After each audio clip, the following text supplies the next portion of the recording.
like I will get one.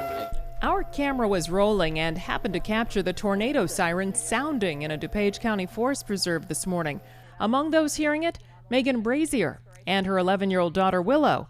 They live in Downers Grove. I was confused because I was like thinking, did they accidentally do it again?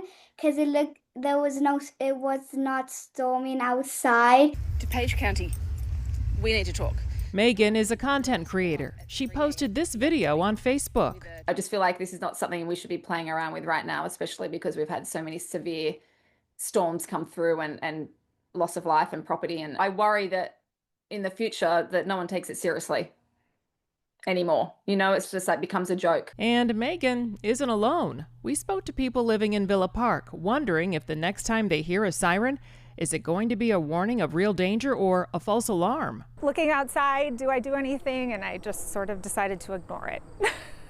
Danielle Guerrero says she reacted that way because this was the second false alarm in 4 days. If that was a real siren and there was a real storm, how many others are having that same train of thought? Not to do something.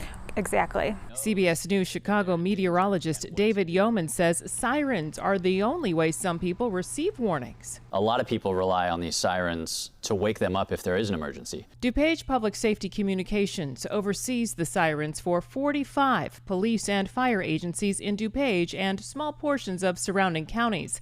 The deputy director, Tyler Benjamin, told us, "We understand erroneous activations can undermine public trust in the warning system.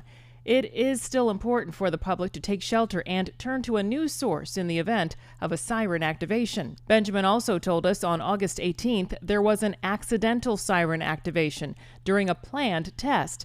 In this morning's case, the agency's system vendors are investigating the cause of the activation. Villa Park trustee Jorge Cordova. 2 erroneous activations in less than a week is more than just an inconvenience, right?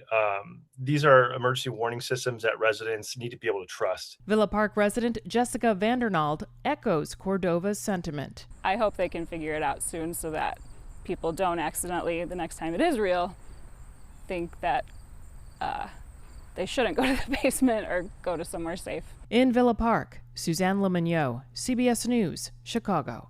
While DuCom hasn't determined why the sirens went off, they want people to know they still have the ability to activate warning sirens and will do that when needed.